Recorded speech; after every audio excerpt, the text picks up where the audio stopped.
Welcome everyone to the Children, Families and Education decision meeting. I'm Councillor Susie Horton. I'm the Cabinet Member for Children, Families and Education. And this is actually the first decision meeting with members physically present since March 2020. Please be assured that we have put appropriate cleansing and social distancing measures in place to ensure that the meeting is undertaken in a COVID secure manner. And I've got a nice screen here as well. Limited public seating has been made available. This has been allocated in such a way that all present are aware of the COVID secure protocols in place. And this meeting is also being webcast to allow the public to attend remotely if they so wish. Please be advised that the public seating area is not in view of the camera used to webcast this meeting. Can I please ask members to remain seated throughout the duration of the meeting and to wear a face covering unless seated. So some housekeeping to start off, safety information. If the continuous fire alarm sounds, please evacuate the room and public gallery by the stairwells. Do not attempt to use the lifts, and please assemble at Queen Victoria's statue in front of the civic offices if you can find any space at the moment. In order to comply with the Guildhall Trust's fire marshal regulations, anyone who signed in at the Guildhall reception desk should sign out when leaving the building at the end of today's meeting. Just a little bit about the live web streaming. Can I draw everyone's attention to the fact that this meeting will be live streamed. Everyone speaking will be on camera. Members of the press and public are also permitted to record the meeting on the understanding that it neither disrupts the meeting nor records those stating explicitly that they do not wish to be recorded. Finally, please can everyone use the microphones and remember to switch them off when they have finished. Okay. I'm going to do some introductions now, so I am going to go round the chamber, so I will start here. Terry. Thank you very much. Councillor Terry Norton, Conservative spokesperson. Thank you. Sarah? Hi, it's Sarah Christopher, Portsmouth Education Partnership and School Inclusion Manager. Hi, Sarah. Alison? Hello, Alison Jeffrey, Director Children, Education and Families for the City Council. Thank you. Chris? Hello, Chris Williams, School Place Planning and Capital Programme Manager for Education. Hi Chris. Sarah? Sarah Daly, Deputy Director of Children and Families. Hi Sarah. Mindy? Mindy Butler, Early Years and Childcare Manager. Thank you Mindy. Lisa? Lisa Gallagher, Democratic Services. Thank you Lisa. Jeanette? Councillor Jeanette Smith, PPP spokesperson for Education. Thank you. And last but not least, Judith Smythe, Labour Party spokesman for Children, Schools and Families. Thank you, Judith. Okay, I will go on to straight on to the agenda then. So, are there any apologies for absence, Lisa? No apologies. Everyone's present. Thank you. Thank you. And declarations of members' interest. Any members have interest to declare? Here we go. Yep, the usual one from me, personal, non-prejudicial, in that I am employed at Mayfield School, albeit for an external company. Thank you, Terry. Jeanette? Yeah, I've got an interest in my paid employment is with Hampshire Branch Unison, so if there is any issues that come up relating to national unison policy, I might have to withdraw, but there's nothing on the agenda at the moment. Thank you, Jeanette. And I am Vice Chair Governors at Craneswater Junior School. Okay, there are no other declarations. Then we'll go straight on to the main agenda, which is item 3, which is a change of age range for Manor Infant Schools. Who is Chris is presenting this. Over to you, Chris. Good afternoon all. This report sets out the outcome of the 4-week statutory consultation process that we undertook on a proposal to change the age range of Manor Infant School from its current 4 to 7 to the age 2 to 7. The consultation commenced on the 19th of May 2021. The report sets out the background of the proposal, as you will see in section 3. The nursery provision is currently operated by the school governing body under a different unique number to the school. This change of age will simplify administration with the school and nursery and facilitate improvements in educational standards. Section 3.2 of the report sets out the advantages of making this change.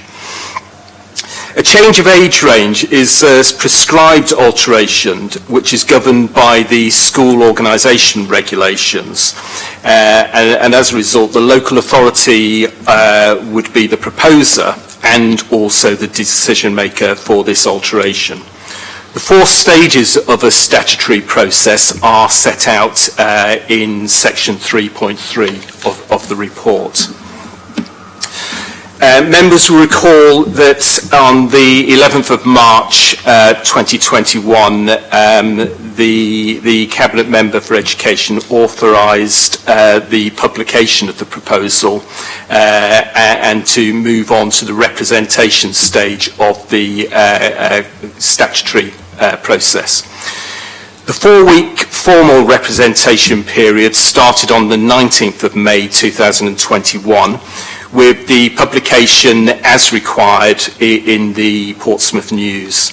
The formal consultation was conducted in line with the current statutory guidance and ended on the 16th of June 2021. If the change is approved this afternoon, the change would be formally implemented from the 1st of September 2021. The management of the nursery provision facilitates better recording and tracking of pupil progress and promotes a better sharing of good practice and early years teaching throughout the school. We had no comments on this proposal, which is not too much of a surprise. We often don't get too many comments back on statutory proposals which don't have a significant impact on the school. Therefore, we do recommend that this change be implemented. Thank you. Any questions? Thank you, Chris. Are there any questions from anyone? No, I think, as you say, normally when there's not much engagement, and it's usually a nod of approval. So thank you very much for that report. Thank you. I've considered a response to the statutory consultation carried out on the proposal to change the age range of Manor Infant School, and authorise the Director for Children, Families and Education to implement the proposal so that Manor Infant School becomes a school for pupils aged 2 to 7 years of age from the 1st of September 2021. Thank you very much. I think we're sticking with you for the next item. So it's the School Modernisation and Sufficiency Programme update. Thank you. The purpose of this report is to provide an update on both the progress of urgent condition projects being undertaken at schools, and also an update on school place and the school sufficiency projects being undertaken generally to increase school place capacity across the city. The background to the report is shown in section 3. Funding for urgent condition projects was approved at the Council at the start of the financial year in February this year, which covered projects for 2021-22 and 22-23. Section 3.3 of the report provides an update on the projects which are now being progressed. In addition to the previously agreed projects, Section 3.4 of the report outlines some urgent condition schemes which have been identified since the allocation was made in February. 3.4 of the report sets out the works being undertaken and the costs associated with those works. All schools where we undertake capital projects do contribute towards schemes as well, as per a methodology agreed by the Schools Forum.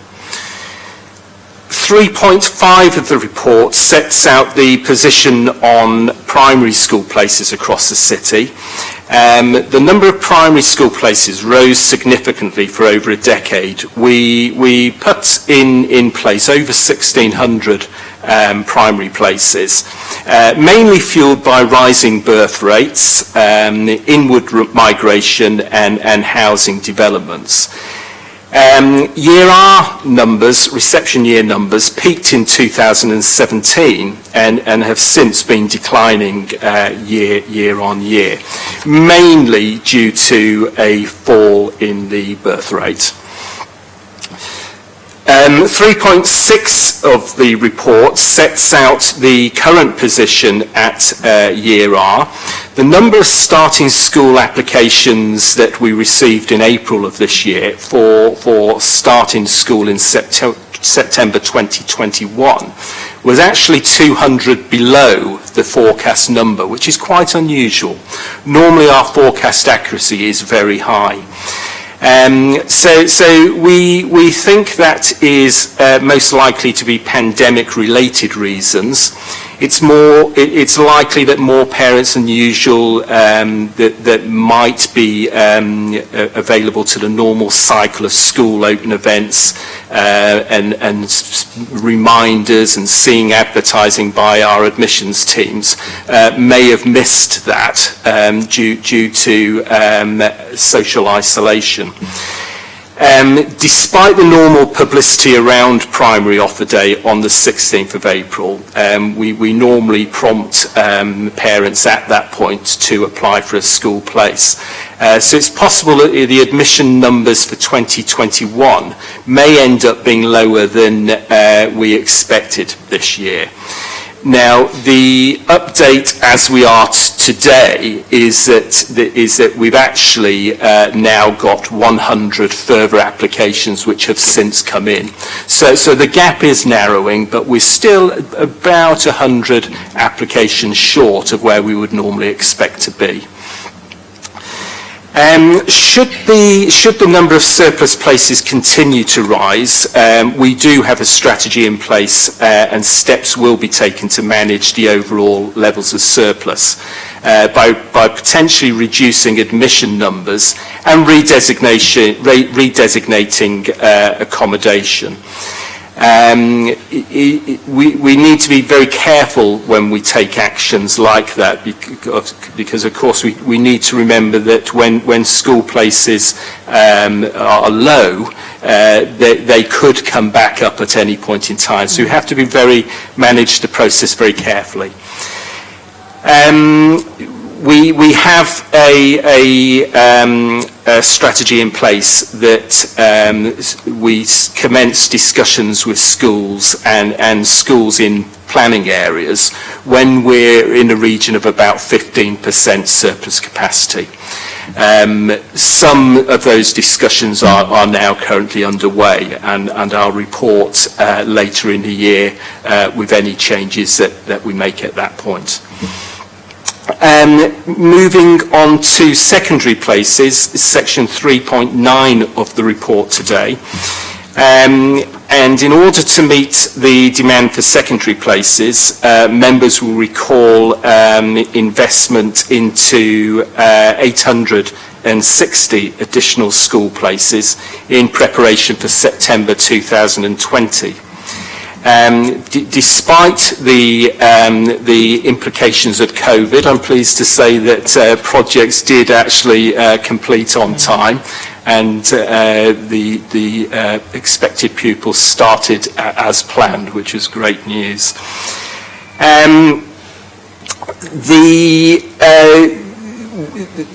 Obviously, as primary school numbers come through the system, so that does start to affect the secondary, hence why we're currently hitting the peak in secondary numbers. We expect that by September 23, if we took no further action at this point, we would be less than 2% surplus places available at Year 7, which is start of school in secondary.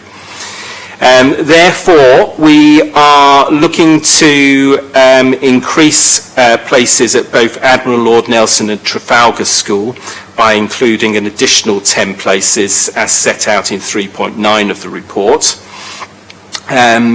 We are in discussions and negotiations with both Milton Cross and also Priory, again for an additional 10 places at both of those schools, and I will report back later in the year once those negotiations have finalised.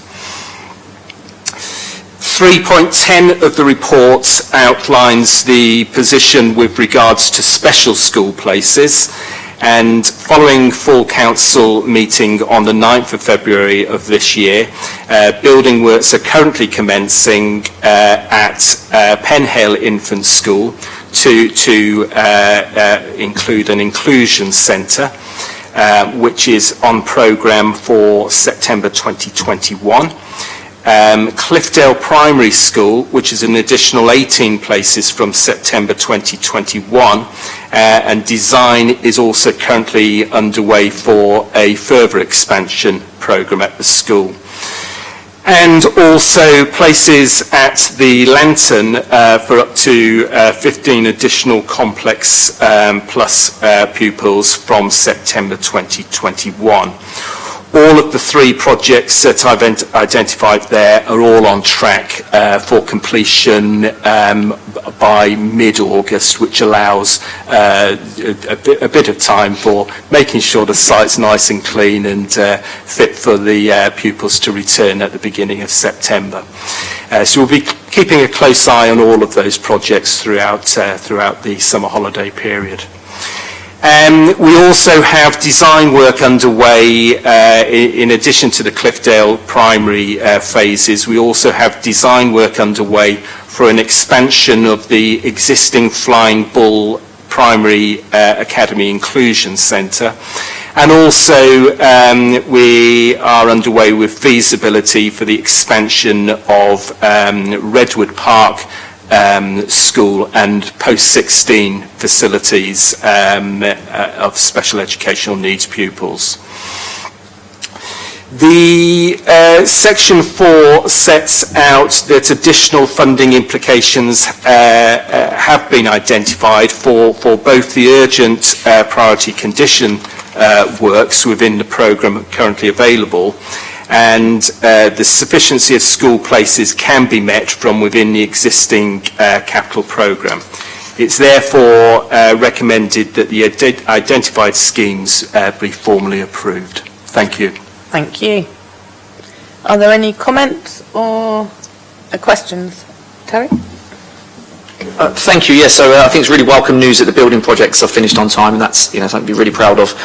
Just a few questions, if I may. The first is about the Year 7 intake and the 2 surplus places. So what happens if we're in a situation where a child doesn't feel comfortable at the school, it's not for them, obviously there's natural movement. Are we going to be in a position where if families move, they're limited to 2 spaces and those spaces are going to go quite quickly and therefore they have to go further afield or somewhere else? How does that progression move? We try and plan school places as much as we can around planning areas. So although the city is relatively small, we do base our planning areas on secondary school catchments. So it's quite important that we plan as best as we possibly can to meet the needs of the Year 6 pupils as they come through into the secondary. Now there are occasions where school places get very, very tight, and obviously we are limited to the number of places on a school site. But we try and plan, as you probably see from the report, we try and plan the provision widely across the city to accommodate the numbers where we can. Now, in the past, we've planned on a basis of permanent numbers. The projects that we're currently planning are more on a temporary basis because the likelihood is, looking at the current forecast in primary provision, the secondary numbers will eventually drop. So we don't want to put too much permanent accommodation in place, which will then become empty in future years. So they tend to be quicker and cheaper proposals that we're currently putting in place at this point to try and cover as much as we possibly can for those parents. Another question? Yeah, please. So on that, forgive me if this is a different area, what I want to avoid, if possible, is a situation where schools are keeping their surplus numbers very, very low and therefore not taking on their fair share of problematic excluded children, etc., and leading to a school, one school that has 10 places, for instance, having to take in all of the city's most difficult, or excluded children. What are we doing to ensure, does that tie into this, ensure that, everyone's getting their fair share? Yeah, we work really closely with our admissions team on the provision of school places. At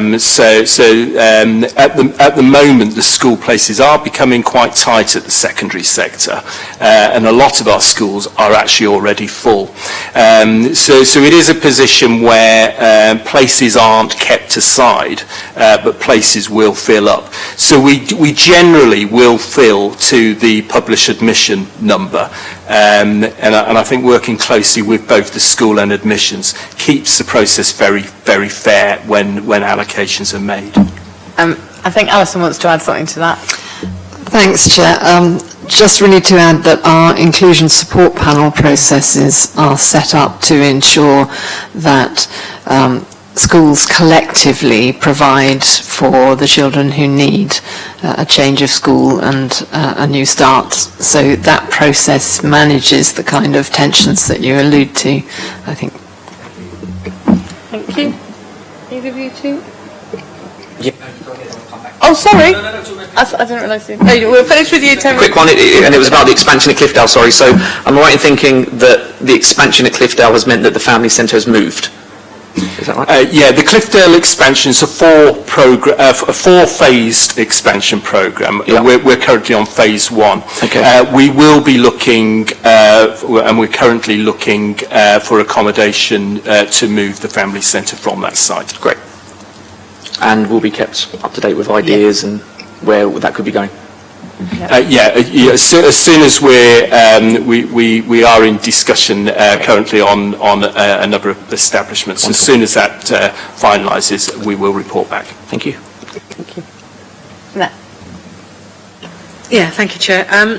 In 3.6, what is the financial risk to schools if we don't find these 100 children that seem to be falling off the cliff a little bit of not applying? So I'm a bit concerned how that's going to affect their budgets.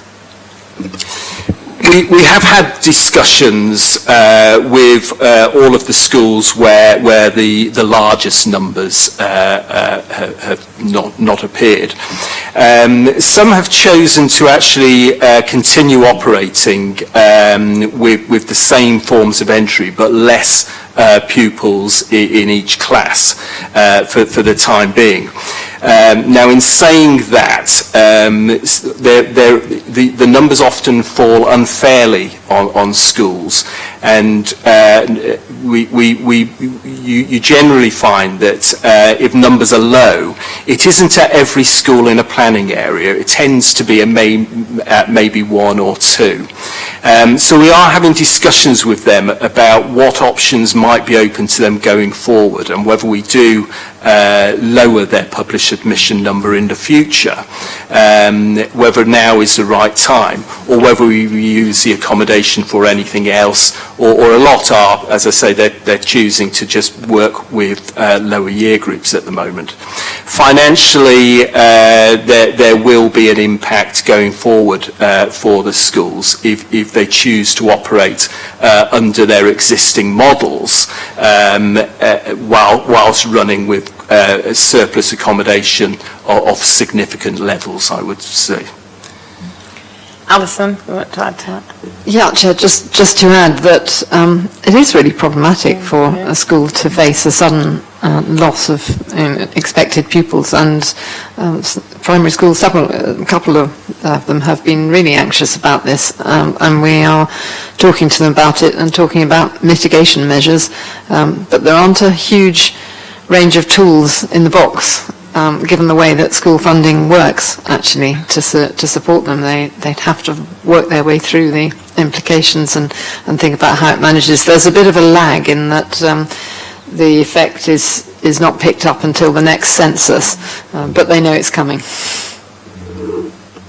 Thank you for that. But because it's for COVID reasons, is there nothing we can do to prop those schools up financially until this has passed? Because it does say in the report about, from other conversations with other authorities, we understand it's typical of what is happening elsewhere in the country and caused by the pandemic. So is there no funding we can get nationally to try and sort of prop this up or do something locally? Because I think it's really unfair on those schools that they are going to take a disproportionate hit for the pandemic. I think we can explore the options open to us, and it would have to be done with the schools forum, because it would be about using contingency within the schools forum, and we'd have to look at the rule book on that. Looking to Angela, on my finance colleague, but because it's not infinitely flexible, but it might be possible. I mean, there are no COVID grants for schools that cover a drop in your numbers because parents haven't got round to making the applications they should have done. I mean, we have really lent into making sure that everybody knows what they need to do in terms of applying for a school place, and Mindy will confirm that in terms of the early years settings working, health visiting, everybody. We've got all the messaging out there to parents. So, it may be just genuine population drops that we didn't expect. It's not, I don't think it's just about COVID, actually. It's just population changes that are different from the ones we projected. So my question was going to be that we've kind of found 100. Is there a chance that as we get towards September and schools starting again, that people will appear because it's suddenly on their radar, whereas a message 6 months before that, maybe it's not so urgent, especially with a young child? Because I agree with you. There's no doubt that COVID has impacted a lot of things, and it makes sense to say that actually this explains an unusual drop. But at the same time, presumably it's very difficult to trace it literally down to COVID. So, and with that lag, I suppose we can revisit this in September to see whether whether those numbers we found those kids, as it were. Yeah, we absolutely can do that, definitely, and we will keep the messaging going on all through the summer. On that, so I know there's lots of cases as well of families that took their children, certainly EAL students where families that took their children out of the country at the beginning of the pandemic and have not returned since. Are we prepared, therefore, for those children to return from those countries, potentially to come and live with grandparents, uncles, aunties? I know that I've got some examples of children that I think are going to come back at some point, and we're expecting to have them back, where they're not going to be turned away, or are we going to be able to, not turned away, of course, but are they going to have options to be able to go in to the schools nearer to where they live and what have you? I mean, is there capacity for that?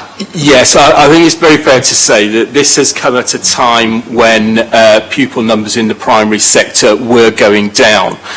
So there was always going to be a surplus of primary school places right across the city. So we would never get rid of the places, and I think we do expect a lot of these to actually come back at some point. So good point. Any other comments or questions? Interesting discussion. Thank you, everyone. So the recommendations for this report are we note the progress on the school modernisation urgent condition projects, the secondary school sufficiency projects and the special school sufficiency projects, and the schemes agreed with myself since the last report are formally approved. So thank you very much, and thanks to all your teams, Chris, for not only dealing with the pandemic but all of the supply issues that are associated with that. I think it's testament to them that these projects have come in on time, so thank you. Okay, so item number, where are we at, is the 5, aren't we? Yes. Local authority and maintain schools balances. Actually, Angie, do you want to introduce yourself first and then go straight into your report? Thank you. My name's Angela Mann and I'm Finance Manager for Children, Families and Education. Okay, thank you. Thank you. So in terms of this report, it's an annual report that we do for Cabinet Member to report the year-end position of maintained school revenue and capital balance as at 31st of March 2021. So it excludes academy schools. Section 4 details the year-end position of the revenue balances, with the second table showing that the balances overall have increased by just under £900,000. Whilst the majority of schools have seen an increase, there have been 6 schools that have seen a decrease in balances. 3 of which have balances in excess of 10% of their budget share and not of concern. And one has seen a reduction of less than 25% is being monitored as part of the regular school meetings that we have. And the remaining 2 have been contacted and actions are detailed in the report.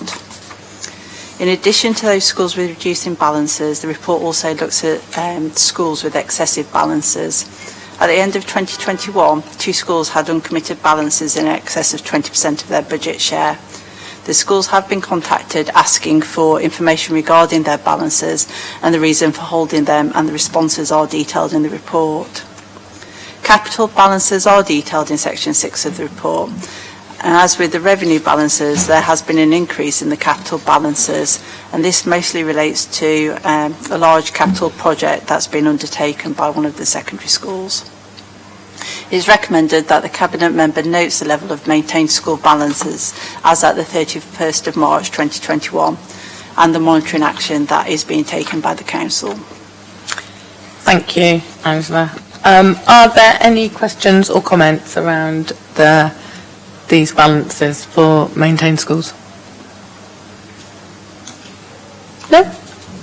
Thank you very much, in which case I note the level of local authority maintained schools revenue balances and capital balances as of the 31st of March 2021, as shown in the appendices, and the monitoring action taken by the Council. Thank you so much. Okay, so we are now on item 6, which is the early years sufficiency update. So we'll hand over to Mindy. Hi, this report was for information only. It's obviously been a really challenging year for the early years sector. The drop in attendance last summer saw many settings closing during the first lockdown, and this had a significant impact on the sector and their sufficiency within Portsmouth. Fortunately, in September, the numbers of children returning to childcare did increase, but settings still saw a huge drop from their normal intake. Many settings were kept afloat during the autumn term last year due to the government's suggestion that the LA pays settings on their indicative budget rather than the actual numbers for that term. We had a large number of settings who were over £20,000 down on their income from the previous year due to the lack of children who were in the settings, so they really benefited from being paid in this way. Although we did see some other daycare settings and smaller settings who did report record numbers for that term. As the second wave swept through Portsmouth, many settings had to close for periods of isolation, which again led to a drop in their private income during this time. We commissioned Hempsall's early years consultants to come and give business support for struggling providers during this period, and they also delivered some really useful training sessions on adapting your business during the pandemic. The COVID-19 grant was then agreed by Schools Forum and Cabinet members and allowed us to support all providers across the city during these difficult times. The nurseries received £2,700 and childminders £500 in January and then again in April. Many providers have contacted us to say how appreciative they were and how much this helped them during the last lockdown, which saw many COVID-related closures again during this time, causing another loss of private income. So during this period of time, we've seen 4 nurseries close across the city and 4 childminders resign their posts. That's 2 more since this report was written. We've also seen 2 nurseries that have opened during this time, and we've had a lot of inquiries about setting up new provision, which is encouraging. The setting run from David Lloyd Centre at Port Solent is the only setting not to have reopened, but we're in discussion with them and we're hoping that they're going to start again in September. They're trying to build up the register currently. In recent conversations with providers, we've been told that many settings are full over the summer period and numbers are looking really promising for registered children in September. We hope that as parents begin to return to a regular working pattern and return to offices and workplaces, that we'll see an increase in the hours that are being taken up in the settings again. Many providers did decrease the hours that they were open during the last few months, as parents who are working from home weren't using the early starts and the late finishes, but we are seeing that getting back to more of a normal phase again. So in summary, the sector's faced some really significant difficulties over the past year that's really impacted on businesses considerably. We're hopeful that we can continue to support those who are struggling. We're still giving business support and signposting families to targeted settings who we know are struggling, and that's helping to increase their numbers. The COVID grant has been a welcome addition to funds to boost those deficits. I think it's been really encouraging to see the green shoots that we're seeing with the increasing numbers of children attending childcare across the city. Many settings are reporting being full in September, which is actually almost unheard of. So hopefully we'll be able to get back to business as usual again soon. I had planned to do another sufficiency update in August, but as I've just done this, I don't think there will be much to update. So with your permission, I think I will do that at the beginning of the spring term, just because we'll have a really good picture then of where we are and what's happened to the numbers in the autumn. But so far, the feedback from the sector is looking quite positive considering what they've been through, so it's good. Thank you very much for that thorough report and timeline of the experience of being an early years provider during this pandemic. Much appreciated. Jeanette, do you want to go? Yeah, it's just a comment really. For me, and I'm sure others, councillors would like to thank Mindy and her team for all the professionalism they've shown during the pandemic, and that continues as well. As we're still sort of in that sort of difficult period, but also to thank the providers themselves, because I know how difficult that has been, and the worry and the stress that has had on them day to day, even including childminders. But they have shown such diligence and such professionalism that I think they're an asset to this city, and it's just passing on thanks to them really. And will always have my continued support, whatever happens next. Thank you. That's much appreciated. Thank you, Jeanette. I echo that, and also particularly in the sense that they've so often felt like the poor relations in terms of the central government decision making. So I'm really pleased that we were able to help them, but I absolutely agree with everything else you said. Oops, sorry. Okay, yeah, please comment if I may, Susie, to shadow everything that's said there, but also, and I know we've asked this question before, is to share the regret that a lot of nursery providers have closed in a disproportionate geographical area. I know that Baffin's, Jeanette's ward, for instance, are limited at the moment, and hope that there's something in the future that we can do to work with providers to encourage them to open in areas where geographically we're a little bit short. I think it's difficult for a family that doesn't drive and what have you to have to travel a long way out of their ward to go to the nearest nursery. I hope there's something that we can do in the future to support with making sure that we have that provision across the whole of the city and not overpopulated in one area. Yeah, I absolutely agree. Baffin's is an area that we've had our eye on for a long time, trying to find some more provision and a suitable building. So we'll keep looking, and we are aware that the north of the city is very top heavy in provision. So it's something that we keep looking at. Thank you. Thank you, everyone. So the report was for noting, so duly noted. Thank you very much, Mindy. So going on to the next item, which is item 7, which is the DSG Dedicated Schools Grant 2020-2021 outturn report. I'm assuming we're back to Angela. Thank you. The report's for noting the year-end budget position for the Dedicated Schools Grant as at the 31st of March 2021. The table at 5.1 shows the variations against the revised budget and the outturn, and it shows that overall there was a projected underspend of 2.9 million, leaving a carry forward of 5.5 million for 21-22. The report outlines the known commitments that we have against the carry forward and also highlights areas which are still unknown. And this includes uncertainty over the funding that we will get for early years. We get a backdated adjustment for last year, which is due around this time of year, which is based on January information.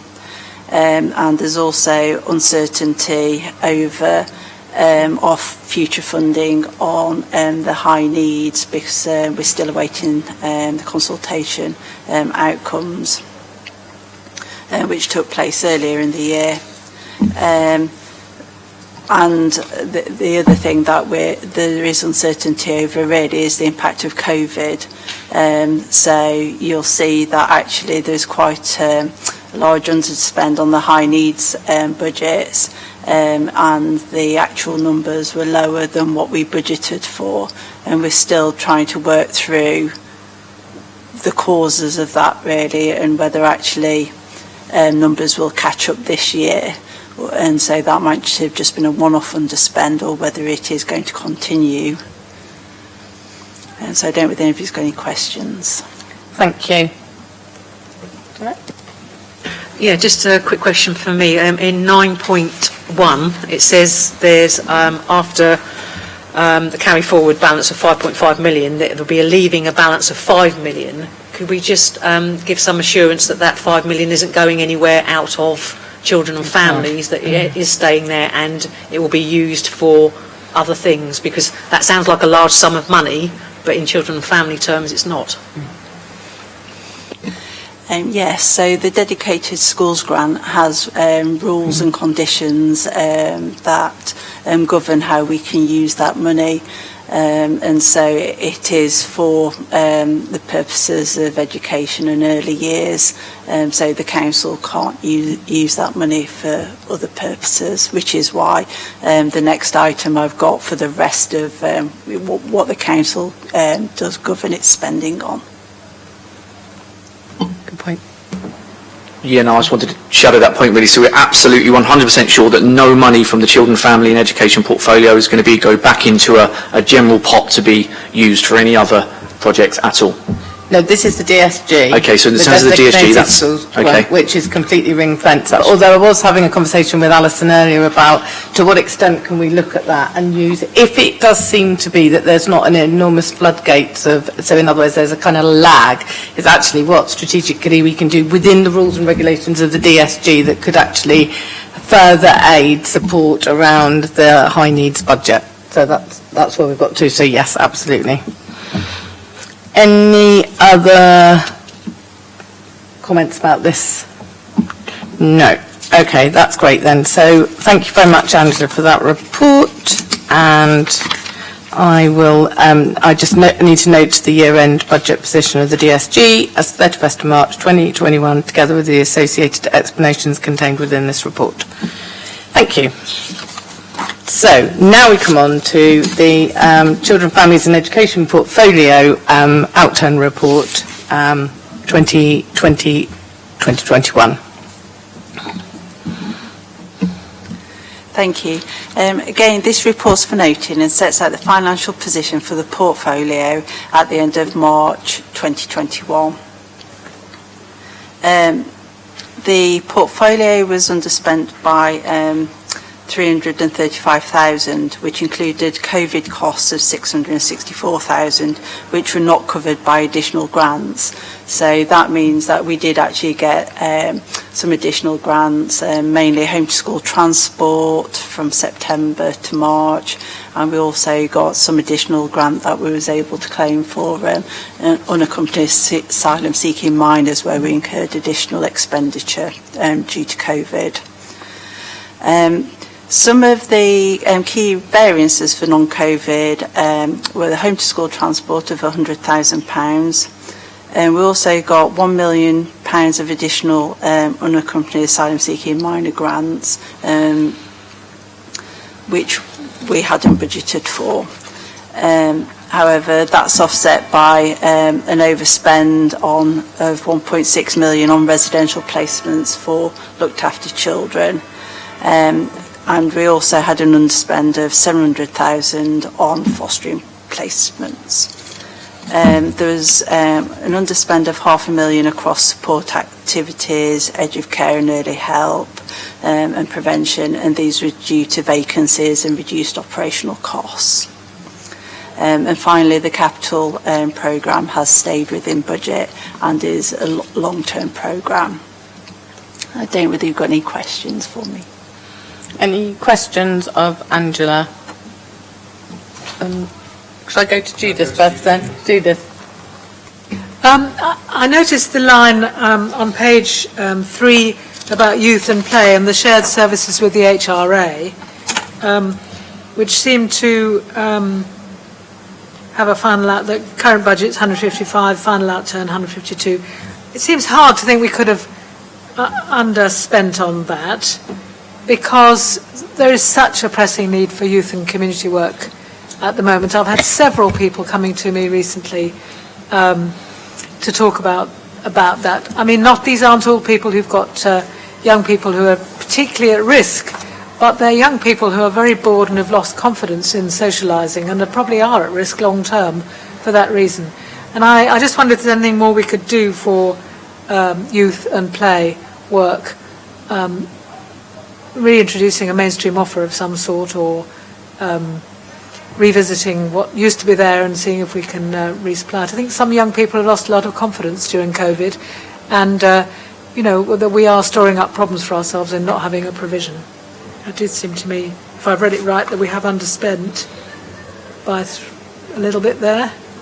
Is that right, or is it an overspend? Current budget and the final outturn. Sorry, that's the wrong one. 433 we've exactly spent on, right, Yeah, I'm on yeah, the... that's what I was thinking. I mean, yeah, so we've exactly spent the right thing. But is there any, yes, I read it wrong. I can probably add a little bit more to that, Judith, actually. Across the council, I think we spend over 2 million. If you look at it covers 4 different portfolios. Yes. And I think you're right, we spend it all and we can spend some more. We are looking at strategically to make sure that we can actually maximise that working together and that pot of money to do exactly what you're saying, which is to respond to the obvious demand for support of young people in the city. I mean, I can only assume it's the same across the city, but I have had a lot of people from my ward and in places we've met recently saying how very, very non-existent the present is for young teenagers. And Alison, do you want to come in? Well, just to draw people's attention, I guess, to the holiday activities and food programme, the HAF programme, which is going to provide a really rich offer over the summer, and we're trying to promote awareness of that as much as possible and make sure we have high take-up. We had really good take-up in Easter of that programme. So I think that is something to be really pleased about, and the DFE have actually asked to visit Portsmouth because our programme looks so good. So the money that's been provided by the government is being used well here. And in terms of more general youth support, what Portsmouth provides does compare well compared to many other areas. And I guess the strategic issues around the children and families budget, in my view, for what it's worth, and I know this will be others to decide, but the more we can invest in the family safeguarding approach, which prevents the need for alternative care and supports the reunification of families, the more we can shift spend from care into effectively prevention, and that seems to me where we might be needing to continue to go strategically. But I'm aware of the public view about activities for young people. I think I'm full of admiration for some of those schemes. I think they're very good. But there's a sort of gap, isn't there? Children who may appear normal and ordinary are missing out, I think, and that's quite hard for some parents to manage. I absolutely agree with you. I think it's complex, isn't it? Because there's a perception that there's nothing for young people to do before the pandemic. Now we're coming out of a pandemic where, people are being visible again, and it's very easy to sort of focus on, I'm sure like you get lots of, reporting back that there's nothing for anyone to do, and of course the antisocial behaviour then becomes the profile of it, whereas actual facts, the majority of young people are really, really positively engaged, either with structured things or, by their own means or through their own networks. But however, is it an area that we really want to focus on? Yes, absolutely. Kevin? Yes. Forgive me, I've got ahead of myself, didn't I, last time? So I guess this is where I should be asking that question. What guarantees do we have, I guess probably for you, Susie, really, that any underspend will stay within the portfolio? We've been discussing about the ways that we can use the underspend according to, exactly what Alison was just talking about, which is further leaning into the kind of stronger futures, investment in expanding the family safeguarding and employing more people to be able to do that. So, that is where this is where the underspend will be focused on. Okay, so none of that money is going to go into cabinet. It's not going to be dispersed into other areas for any other portfolios or anything like that. It's going to stay in education and the families. Final decision has not been made. However, you have my commitment that any money that is spent, that underspend on this, will be definitely leaning in towards that agenda. Okay.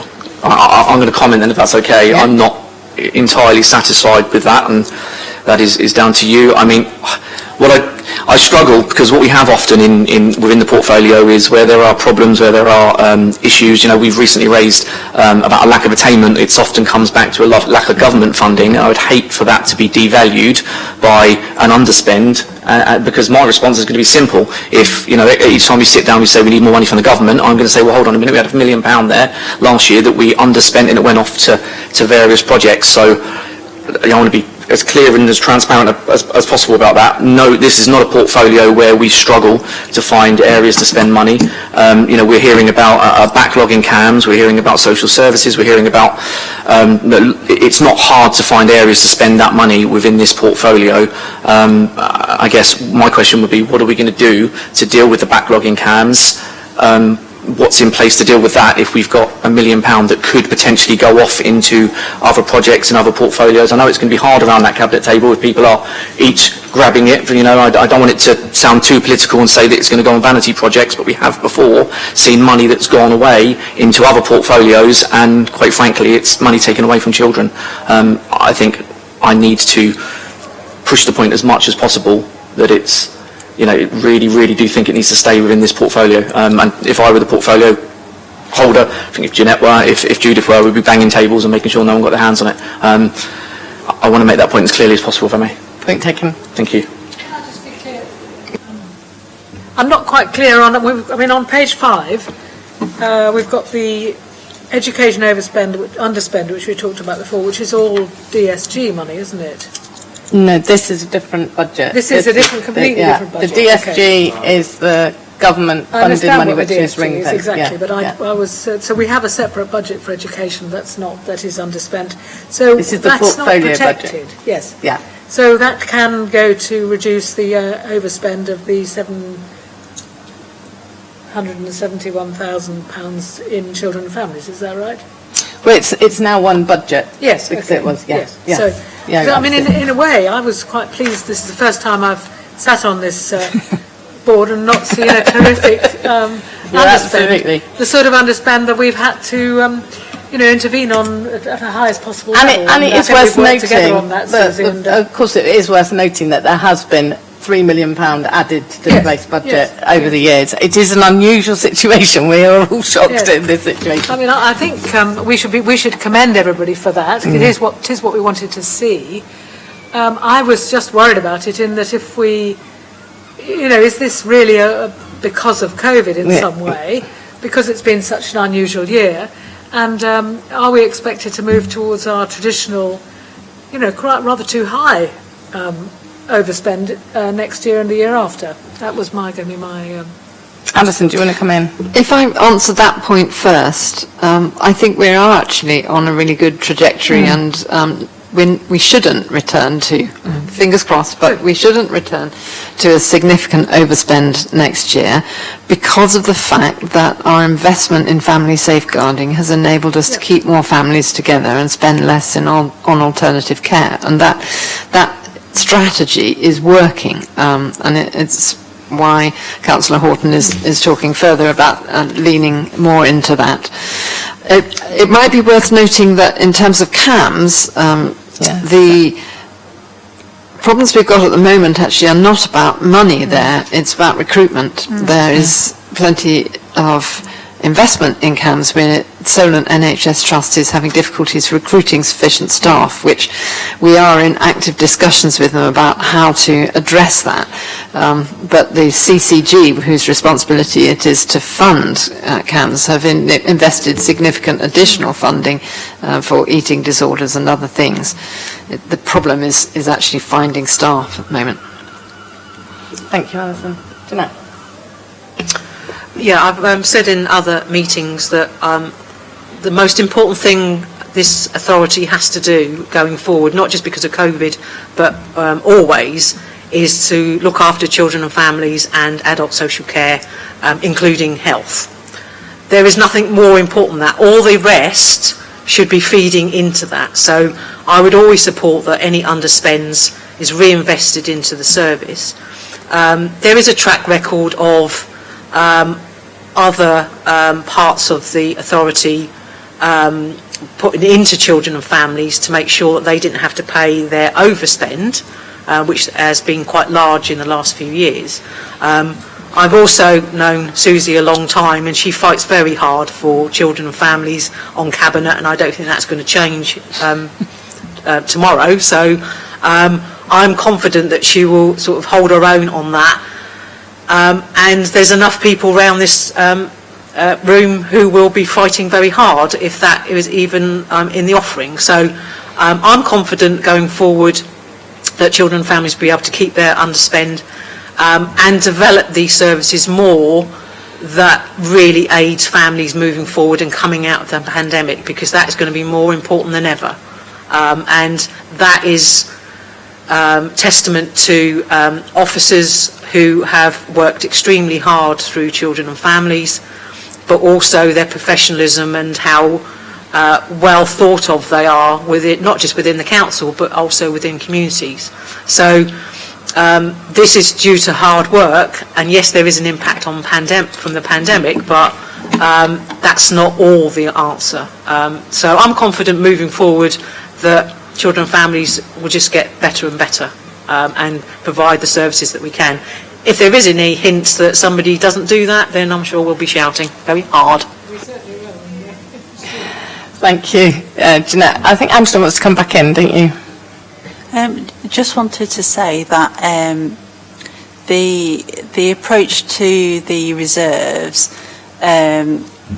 was to try and look at all the COVID overspends that we had initially across the council, and we looked at making sure that our finances were sound throughout the year, and so we had to look at how we used the reserves in 2021. So once we've taken that into consideration, then we're now looking at what the portfolio reserves can be, and I haven't seen the final figure yet, but it's potentially more than the 355,000 of the outturn because of the way it is being calculated. But the pressures for COVID, was being looked at as a council whole, as you've probably seen from the reports during the year, and so that's going to be met first, and then the reserves are being calculated after that. But from the figures that I've seen, it's going to be that and potentially slightly more. Thank you. I'm going to come back if I can, Susie. Yeah, no, I hear that, and I think this is less about officer decision. It's more about Cabinet, isn't it? I know what's going to happen. There are going to be portfolios that are going to be stretched because of COVID, that had to overspend, and we're going to say, well, we underspent, and that I don't want that to go into another area. And I'm sure you'll fight the corner, Susie, but I just want to make it very, very clear and highlight the point that we're going to have to. I will certainly watch it. We're a magnifying glass, that we're not in a position where money is taken away from children for other projects. I want to make that point as clear as possible. Thank you, everyone. So this is just an information report about the revenue outturn position in respect to portfolio cash limit and capital programme, the financial year 2020-2021. This report sets out the budget position, contributing factors to the final portfolio cash limit and spend at the end of the year. Yes, we did say that, underspend at the end of the year. So I will move on swiftly to the next item, which is more straightforward, I think, is the admissions, is a variation to admissions policies 21, 22 and 22-23 for community and voluntary controlled schools information report. Do we know who's presenting this?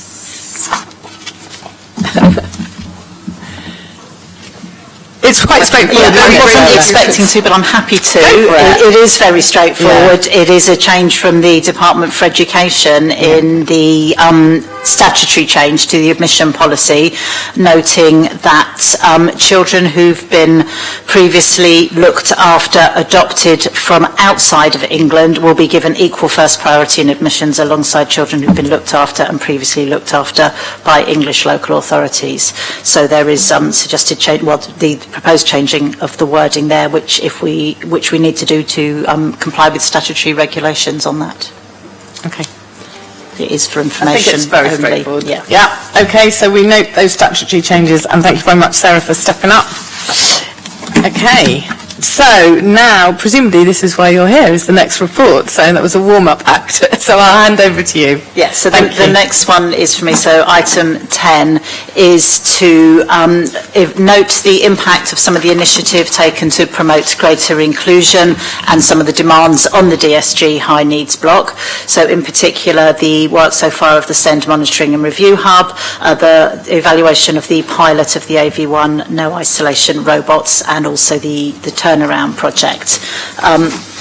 I won't go through the background, but obviously I'm happy to take any answers take any questions on that. But in terms of section 4, so in February 21, the SEND Monitoring Review Hub was approved, expected to run for 2 financial years, but was delayed. The start of that was delayed due to the first national lockdown, but then that was carried forward. Those posts have now been recruited too, so we have 4 members of staff in post.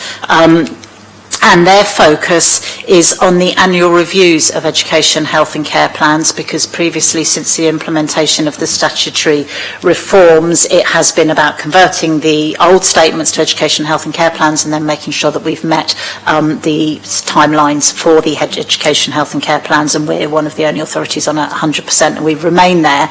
But this has allowed us to give that extra focus on annual reviews, so particularly making sure that the support specified within the plans is being delivered and obviously is achieving the outcomes for the children, that the EHCP is being funded at the correct level, and that where the evidence suggests that support could potentially be reduced, or in fact has been reduced, then or the EHCP could be ceased because the child is able to have their needs met without that, then that can then be actioned.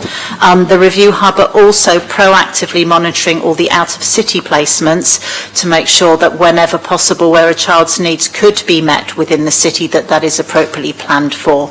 And that timescales are also met with making sure that changes in placement or amending or ceasing EHCPs are met.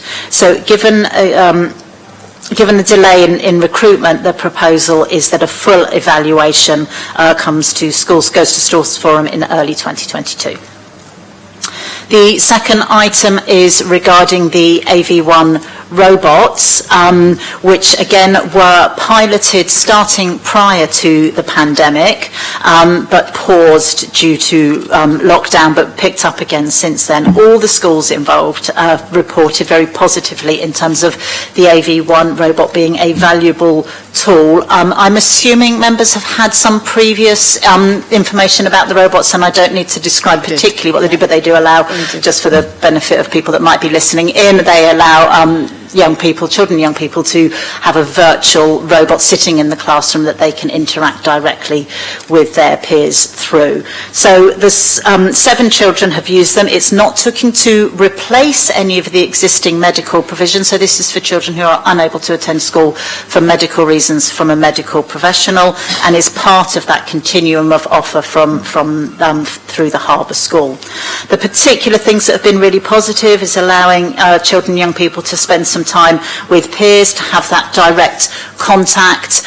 Parents have been very positive about the way that children have been able to keep in touch. They've been able to have direct input from the teachers, and in some cases instant responses. And we've also heard of children going on school trips by the robots being able to go with it, so they at least are able to feel and maintain a relationship with their class. It is not the solution for all children who are unable to attend school. It is part of the provision, and the other parts of the provision through the Harbour Medical School are still in place and will remain in place. So the decisions about whether the robot is an appropriate provision for an individual child, those decisions are made through the Inclusion Support Panel, the Fair Access Protocol, which is where all the decisions about medical tuition are already made. So they are allowing people who are absent for medical reasons to have more hours of education than they would be, and more cost effectively than they would be through individual tuition. Obviously individual tuition is a very expensive way of providing that support, which is still continuing, but it is block funded, so increased demand means that each child potentially gets less on that. So again, it's to note the progress on the AV1 robots, and the funding for that has been, continued funding for that has been discussed at Schools Forum.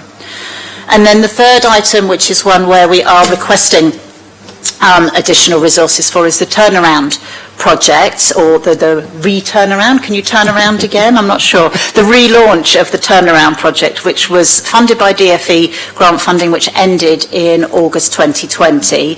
And that project focused on reintegrating pupils to mainstream school after a short period in alternative provision. It was evaluated, showing that significant impact on reintegration rates. The approach provided support for mainstream schools, one-to-one work with pupils, and working with families and advocacy for the families, enabling more children to have short episodes at alternative provision, which meant that more children were able to access that by going back to mainstream, so that it was reducing long-term alternative provision costs. We saw that 85% of pupils successfully returned to mainstream schools. 100% of them had evidenced an increase in their emotional literacy skills. And the engagement with families made a huge difference as well. Across the troubled families outcomes, plans in place, including early help assessments, and also support provided for siblings as well as the children who were originally involved. Parents reported, 100% of parents reported improved relationships with the home, and even pupils themselves reported relationships as being better or very much better within the home. So at the end of that project, the staff involved moved across to the early help and prevention team, but have obviously had needed to do their work within that team, which means the turnaround work has stopped. So what we're wanting to do is build on the success and learn from that project and build further on that, with a request to approve approximately £100,000 of high needs funding to continue that work for 3 additional workers, and the funding would need to be agreed for 3 consecutive years in order to actually be able to recruit and retrain the staff needed to get the right skill set to do this work. The expected outcomes of that would be that, again, that successful reintegration from alternative provision, making sure that those places are available for those that most need them, and continuing that work with families. One of the things that schools really noted, and this project was really valued by schools, and at the Inclusion Working Group, it was schools that were missing it and wanting it to come back. And one of the real factors was that the staff working within the turnaround project were perceived to be very much independent of both the Harbour School and the mainstream school, so able to work with families and with both sets of providers. So the proposal here is that the work is very much located as part of the Inclusion Outreach Service, so it's absolutely independent and working alongside multi-agency behaviour support and within the accountability of the inclusion group. So that would continue in terms of monitoring best value for money of that high needs block, promoting inclusion and making sure that needs were met. If funding for that is agreed, we would plan to start recruiting in September to get that project underway ASAP. Excellent. Thank you, Sarah. Very heartening report. The only thing I was going to add, but you jumped in at the end, was just the overwhelming support from schools about desperately wanting it back, which, let's be honest, if they want it, they're a big key part in making it work. So, yes, it's a very, very good investment. Any comments or questions? That's very encouraging. Yeah, really encouraging. And those robots are amazing. Just incredible. I think they've caught everyone's hearts, really. So thank you so much. So thank you for the recommendation, and I note the progress that's been made in achieving greater inclusion in education in Portsmouth, in line with the aim of the SEND strategy, the progress of the monitoring and review hub, and the full evaluation of the impact of the work after 18 months will be brought to me in 2022, and finally the continued funding of the 6 AV1 no isolation robots, finally the funding for the turnaround project, 100k per annum with a minimum commitment of 3 years, and followed by a full evaluation. But if it's anything like the last one, then it will be something that we want to continue in the future. So thank you very much, Sarah, for your report. Are there any other comments from anyone else? It's a nice one to finish on. So I do believe, everyone, that is it. Thank you for coming. Thank you for your comments, contributions. Oh, yes. You're going to beat me to it. I am, but you're going to follow me. Obviously, this is Alison Jeffrey last meeting, sort of public meeting, I think. So there's going to be sort of quite a few speeches, I'm sure, as we go along. I don't think I can express how much or how turbulent this portfolio was before Alison joined.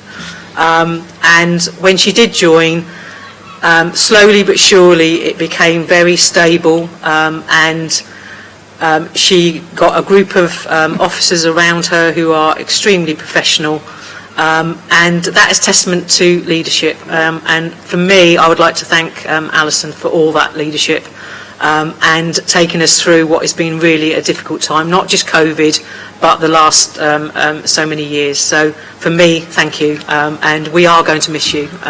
But I wish you well for the future. Absolutely seconded by me, and I've been full of admiration for your work and the way your team has been built and everything else, and I wish you well in the future. Terry? Absolutely. On behalf of the whole of the Conservative group, thank you for all you've done, and I'd shadow those comments. So thank you. And finally, from me, thank you very much, Alison. I think this is the best portfolio to have because, on the whole, we're pretty much on the same page fighting for all young people in the city. And you are very inspirational in both in your leadership, but also, most importantly, the values that you bring to this. So every difficult decision is underpinned by really, really important values that we all share. And you are leaving us in a good place. And all the best for the future. Well, thank you very much for your very kind words, all of you. I think we're very fortunate in Portsmouth to have strong cross-party support for this portfolio, which I know my colleagues will continue to really treasure. And I personally would like to thank you all for the support that you've given me, all the conversations, the friendship and support, the fantastic interest which you show in the work of the Directorate.